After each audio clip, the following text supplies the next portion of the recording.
देश भर में चर्चा है यूपी पुलिस की, और चर्चा इसलिए है क्योंकि उसकी वजह है एसटीएफ, और एसटीएफ के प्रमुख इस समय हमारे साथ हैं। अमिताभ यश जी, आपका स्वागत है। जी नमस्कार, थैंक यू। ये जो एनकाउंटर हुआ, इसको आप कितनी बड़ी उपलब्धि मानते हैं और ये हुआ कैसे, इस पर आप कुछ विस्तार से बताना चाहेंगे? जो घटना 24 फरवरी को आपने देखा होगा सीसीटीवी फुटेजेस के माध्यम से, एक गवाह उमेश पाल जो एक इम्पॉर्टेंट विटनेस था, उसे उत्तर प्रदेश पुलिस ने सिक्योरिटी के लिए जवान प्रोवाइड कर रखे थे जिनके पास सोफिस्टिकेटेड ऑटोमेटिक वेपन्स थे। उन तीनों की सुनियोजित तरीके से दिन दहाड़े हत्या की गई। सीसीटीवी फुटेजेस में ये बिल्कुल क्लियर है कि कितने नृशंस तरीके से, कितनी ऑडेसिटी से ये घटना हुई। ये घटना पूरे क्रिमिनल जस्टिस सिस्टम के बेस पर, उसके रूट्स पर प्रहार था, क्योंकि अगर इस प्रकार से गवाह मारे जाएंगे तो आगे कोई भी व्यक्ति गवाही देने के लिए, खास करके इन माफियाओं के खिलाफ, खड़ा नहीं होगा।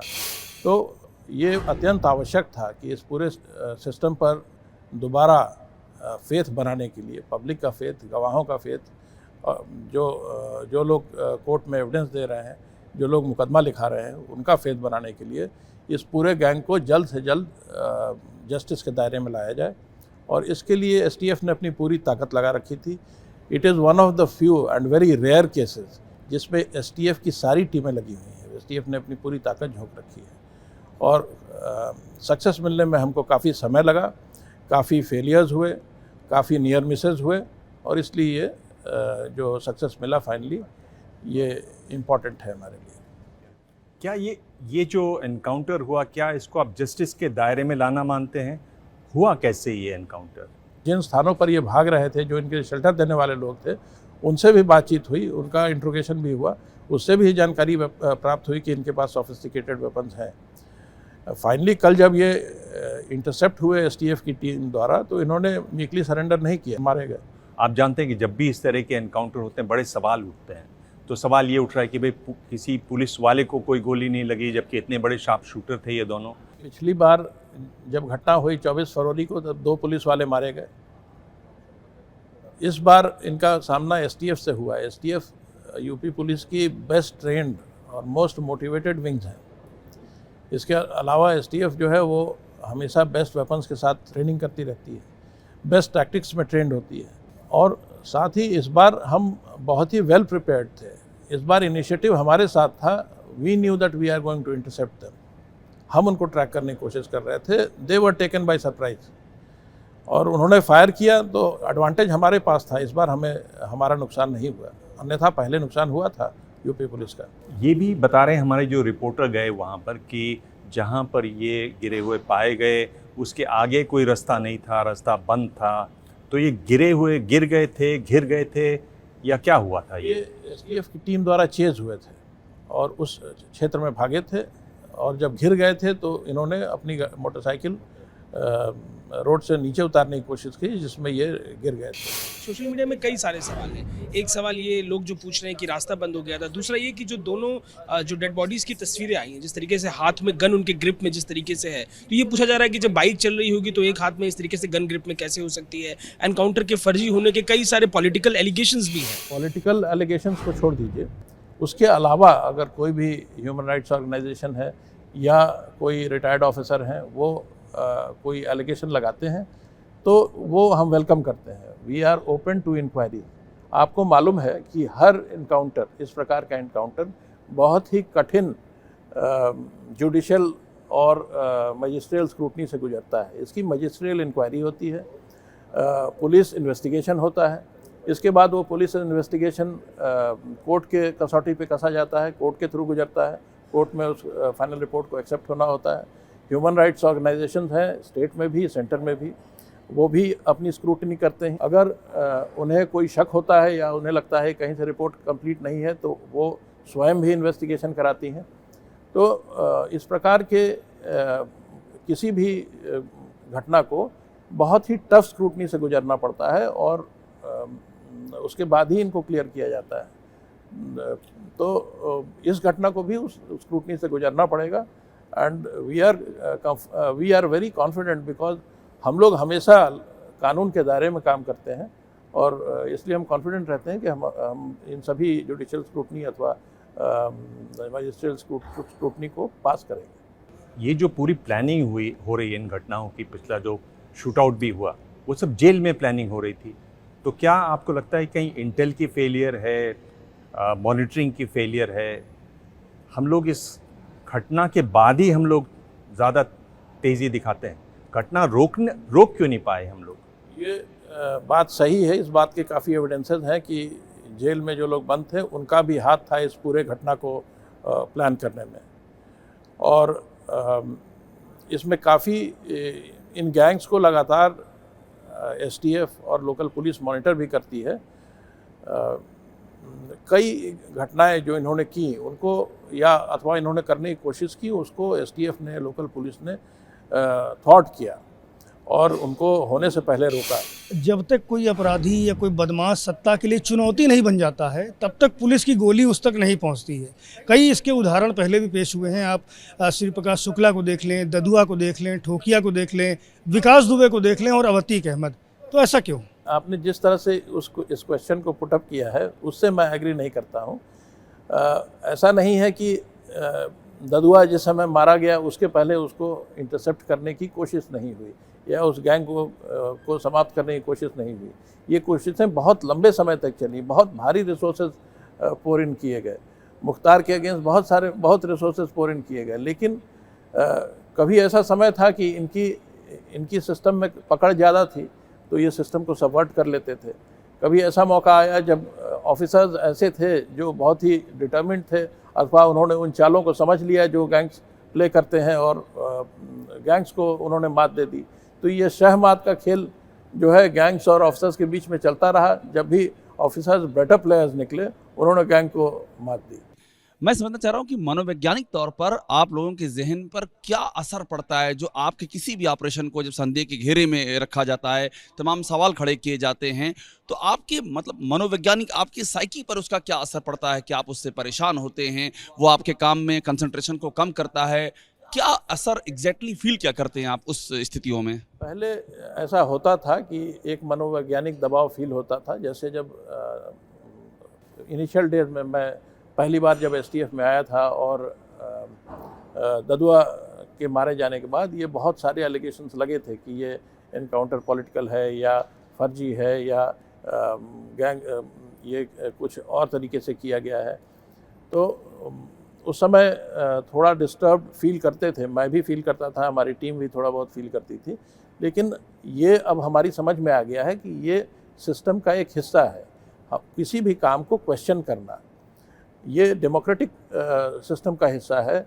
अगर कोई राइट्स ऑर्गेनाइजेशन है, कोई एनजीओ है, वो हमारे काम को क्वेश्चन करता है तो उस क्वेश्चन का हमें जवाब देने की क्षमता होनी चाहिए और हमारे इंस्टीट्यूशंस में इतनी ताकत होनी चाहिए कि वो हर एक घटना को इंडिपेंडेंटली वेरीफाई कर सकें या उनकी इंक्वायरी कर सकें। पहले के सेटअप में और वर्तमान सरकार के सेटअप में एसटीएफ के अंदर क्या बदलाव देखते हैं आप? तो ऐसा नहीं है कि पहले एसटीएफ ने कोई कम काम किया हो। एसटीएफ का प्रोफाइल काम के माध्यम में हमेशा बेस्ट रहा है। ये जरूर है कि पहले जो फोकस होता था वो ब्राउन कॉलर क्राइम्स पे होता था, नक्सलाइट्स पर, आतंकवादियों पर, बड़े माफिया गिरोहों पर। जब ये ब्राउन कॉलर माफियाज का जब से पतन शुरू हुआ है या उनको दबाया जाना शुरू किया गया है तो अपराध नए नए क्षेत्रों में घुसना शुरू हो गया है। वाइट कॉलर क्राइम्स ज़्यादा प्रोमिनेंट हो गए हैं और एसटीएफ ने फिर अपने आप को वाइट कॉलर क्राइम्स से लड़ने के लिए भी दक्ष बनाया है। अगर हम देखें तो पिछले 6 साल में 180 से ज़्यादा एनकाउंटर हुए हैं। आपको कहा जाता है कि आप एनकाउंटर स्पेशलिस्ट हैं। एनकाउंटर स्पेशलिस्ट नाम की कोई चीज़ नहीं होती। ये जो भी काम होते हैं इसको ये पूरा टीम वर्क है और ये काम इसीलिए एसटीएफ कर पाती है क्योंकि हमारा इंटरनल कोऑपरेशन बहुत ही स्ट्रांग है। जो टीम आपको फील्ड में दिखती है 10-12 लोगों की, उसके पीछे उससे बड़ी टीम यहाँ टेक इंटेलिजेंस और ह्यूमन इंटेलिजेंस पे काम कर रही होती है। तो जो आपको दिखाई देता है वो जस्ट टिप ऑफ आइसबर्ग। क्या वजह रही कि इतनी एडवांस टेक्नोलॉजी के बावजूद इतना समय लग गया ये जानकारी लेने में कि अतीक के संबंध आईएसआई से हैं, लश्कर से हैं? हमारे पास एडवांस्ड इक्विपमेंट्स हैं, लेकिन आप इसको अप्रिशिएट करेंगे कि अब टेक्नोलॉजी का यूनिवर्सलाइजेशन हो गया है। जो टेक्नोलॉजी पहले लॉ इन्फोर्समेंट एजेंसीज़ के पास या आर्मी के पास या इंटेलिजेंस एजेंसीज़ के पास थी, वो टेक्नोलॉजी अब यूनिवर्सली अवेलेबल है। तो ये गैंग्स उस टेक्नोलॉजी का इस्तेमाल करने में भी दक्ष हो गए हैं। सुप्रीम कोर्ट ने 2014 में चीफ जस्टिस थे RM लोढ़ा साहब, उनकी कोर्ट ने 16 पॉइंट का गाइडलाइंस बताया था। क्या वो फॉलो होते हैं? कोई भी काम हम करते हैं हम उसको completely with in the ambit of law करते हैं। कभी भी STF पर उंगली तो उठी है, उंगली तो कोई भी उठा सकता है, लेकिन कभी भी दाग नहीं लगा, ठहरा नहीं है, और STF हर इंक्वायरी के बाद बेदाग ही निकली है। जूलियो रिबेरो साहब दो राज्यों के वो DGP रहे। उन्होंने कहा विकास दुबे वाले मामले में जो इन्वेस्टिगेटिंग एजेंसी थी उसने एक तरीके से प्रोसिक्यूशन और जज का काम किया। तो ये बात आप महत्वपूर्ण मानते हैं? ये बात भी उन्होंने कही इसमें कि ये जो गैंग्स बनते हैं इसमें पॉलिटिशियंस, पुलिस और एक तरीके से गैंगस्टर्स की सांठगांठ होती है। रिबेरो साहब ने ये बिल्कुल नहीं देखा होगा कि वो व्यक्ति का बॉडी लैंग्वेज जब उसको हैंडओवर किया गया STF को या यूपी पुलिस को, तब क्या था। बिल्कुल ही मीक था, ऐसा लग रहा था जैसे इससे बड़ा दब्बू कोई नहीं होगा। और जैसे जैसे धीरे धीरे गाड़ियों का काफिला कानपुर पहुंचता गया, कानपुर पहुंचने के बाद तो उसका बॉडी लैंग्वेज बिल्कुल ही चेंज हो गया, और ये चेंज ग्रेजुअली होता आ रहा था। इसको हम लोग, हमारी टीम नोटिस कर रही थी, और कानपुर के बॉर्डर तक पहुंचते पहुंचते उसने अपने दोनों तरफ बैठे हुए जो पुलिसकर्मी थे उनको लगभग अपने पाँव से दबाने की कोशिश की। इस पूरे घटना की जुडिशियल स्क्रूटनी हुई थी, एक जज के नेतृत्व में पूरी इसकी इन्वेस्टिगेशन हुई, और STF ने जो बातें कही थी, जो भी कानपुर पुलिस ने कही थी, उसमें हमारे ऊपर कोई दाग नहीं लगा। जहाँ तक गठजोड़ का सवाल है, जो सोशल सिस्टम है उसमें ये सब चीज़ें होती आई हैं, बट पूरे हिंदुस्तान में अब ये चीज़ें चेंज हो रही हैं। पब्लिक भी अब इसको टॉलरेट नहीं करती। NHRC की बात करें तो जस्टिस वेंकटेश्वरैया ने 97 में कहा कि हमारे देश में पुलिस को अधिकार नहीं है कि वो किसी की जान ले। ये बिल्कुल बात सही है कि पुलिस को जान लेने का अधिकार नहीं है, लेकिन अगर हमारे ऊपर फायर ही किया जाएगा, हमारी ही जान लेने की कोशिश की जाएगी, तो हमारे पास राइट टू सेल्फ डिफेंस भी है, वो भी कानूनी हमें प्रोवाइड करता है। और अगर इस तरह की घटना होगी, जैसे आपने 24 फरवरी की घटना में भी देखा कि पुलिस के ऊपर फायर हुआ, दे कुड नॉट रिप्लाई, तो वो एक चांस की बात थी कि वो फायर बैक नहीं कर पाए, अन्यथा उसके पास भी राइट था कि वो इन गोली चलाने वाले लोगों को मार डालें। कल भी यही बात थी, हमारे ऊपर फायर हुआ तो हमने फायर बैक किया और वो मारे गए। 3 बड़े जो एनकाउंटर, जो चर्चित एनकाउंटर हैं, चाहे वो शिव कुमार पटेल ददुआ वाला हो या विकास दुबे वाला हो या अब असद वाला हो, तीनों से आपका नाम जुड़ा हुआ। कैसे आप इनको अलग अलग पाते हैं? क्या इनमें आप खासियत आप बता सकते हैं इनकी? ये तीनों घटनाएं बिल्कुल अलग अलग हैं। ददुआ गैंग तो एक ऑल इनकम्पासिंग गैंग था, उस पूरे इलाके को रूल किया करता था, और वो उसके बहुत सारे छोटे छोटे सब गैंग्स थे। उसके पास इंफॉर्मेशन सिस्टम बहुत अच्छा था, उसका लीगल बैकअप बहुत अच्छा था, फाइनेंशियल क्लाउड बहुत था, यहाँ तक कि पॉलिटिकल क्लाउड बहुत था। बहुत सारे जो लोकल बॉडीज़ के चीफ्स थे, जिला पंचायत अध्यक्ष, ब्लॉक प्रमुख, ये सब, यहाँ तक कि गांव के प्रधान, ये गैंग मेंबर्स के रिलेटिव्स हुआ करते थे। ददुआ का बेटा ही वहाँ जिला पंचायत अध्यक्ष था, बाद में MLA भी हुआ, उनके भाई वहाँ किसी अन्य कॉन्स्टिट्यूंसी से MP हुए। तो इस गैंग का जो नेटवर्क था उसको तोड़ना वो बहुत ही डिफ़िकल्ट था। सबसे पहले तो हम लोगों ने रिसर्च किया कि ये आदमी सोचता कैसे है, ये गैंग लीडर सोचता कैसे है, और हम ऐसा क्या कर सकते हैं जो हम उसकी सोच के परे जा सकें। और जहाँ तक ये विकास दुबे की बात है, ये तो आदमी ऐसा था, इसके ऊपर न जाने कौन सा भूत सवार हो गया था कि इसने इस प्रकार की घटना की, और ये भूत इस पर सवार रहा, और इसकी बॉडी लैंग्वेज जो है ये सर्कमस्टांसेस के हिसाब से चेंज होती रही। उज्जैन में अलग बॉडी लैंग्वेज थी, कानपुर पहुँचते पहुँचते बिल्कुल ही उलट गई। तो ये तो एक साइको केस था जिसको STF ने डील किया, या उस दिन वो एक साइको केस बन गया था।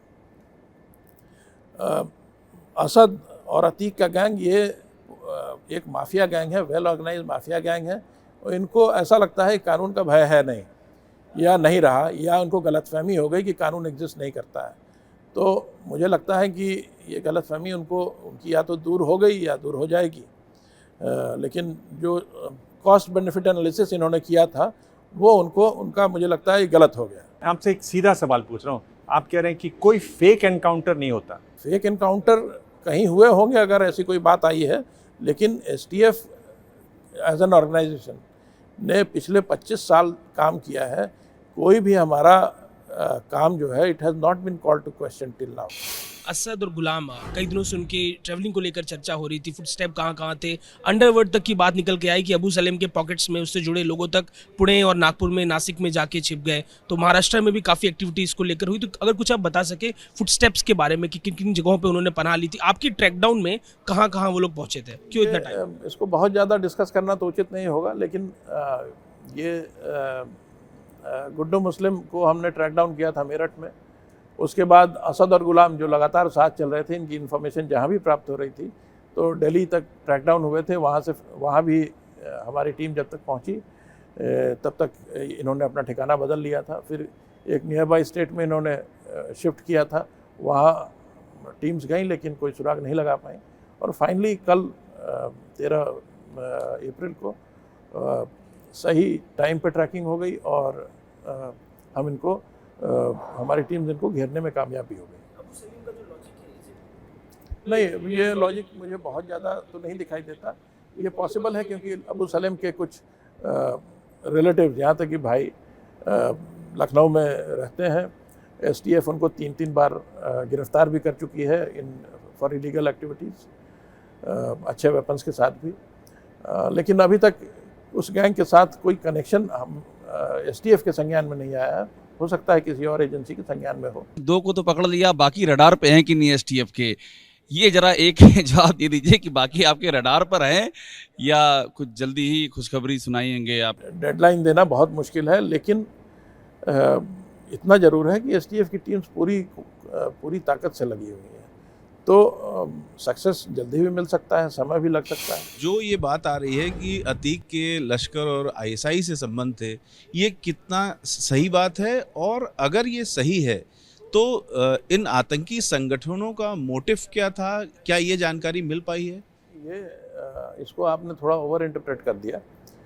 ये जो वेपन्स, सोफिस्टिकेटेड वेपन्स इन गैंग्स के पास हैं, इसकी जानकारी प्रयागराज पुलिस को हुई है कि ये पंजाब के कुछ स्मगलर्स हैं जो इनसे जुड़े हुए हैं और इनको सोफिस्टिकेटेड वेपन सप्लाई करते हैं। और ये जो स्मगलर्स हैं, इनकी वेपन्स की खेप फ्रॉम अक्रॉस द बॉर्डर आती है। और आप जानते हैं कि अक्रॉस द बॉर्डर कौन कंट्रोल कर रहा है वेपन्स की सप्लाई को। तो इस कारण से ये कंक्लूजन ड्रॉ हुआ था। और इसमें कुछ वेरीफाइड अनवेरीफाइड फैक्ट्स भी हैं, लेकिन उसके बारे में हम लोग बात नहीं करेंगे। ये एस्टैब्लिश्ड फैक्ट है कि आज के दिन देश में माफिया, क्रिमिनल माफिया और डिस्ट्रप्टिव एलिमेंट्स के बीच में गठजोड़ है। और इसका एविडेंस हम लोग जब जेल्स को मॉनिटर करते हैं तो हम लोग लगातार देखते हैं। बहुत सारे फैक्ट्स हमारी संज्ञान में आ जाती हैं, हम उनको इंटरसेप्ट, उसके आधार पर कार्रवाई कर लेते हैं। कभी कभी कुछ फैक्ट संज्ञान में नहीं आते हैं, कुछ मिसेस भी होते हैं। लेकिन फिर भी मैं कहूँगा कि यूपी पुलिस और एसटीएफ का प्रोफेशनल दायरा जो है वो काफ़ी मजबूत है। ये मैं पूछूं आपसे आखिरी सवाल के तौर पर कि आपके पिताजी, आपके फादर इन लॉ, उन्होंने आपको कहाँ तक इंस्पायर किया? हमारे फादर भी भारतीय पुलिस सेवा में थे, फादर इन लॉ भी भारतीय पुलिस सेवा में थे और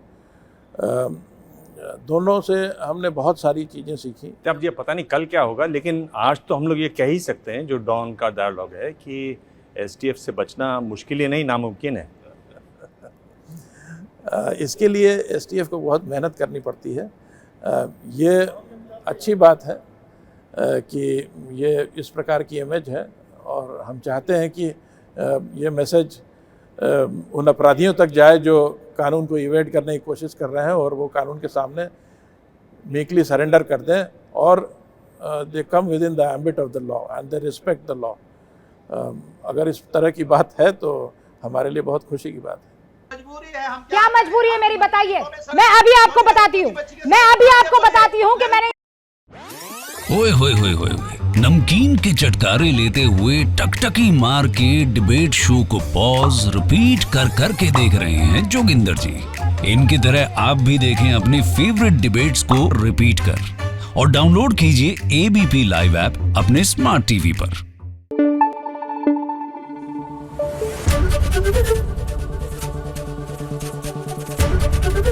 एबीपी न्यूज आपको रखे आगे।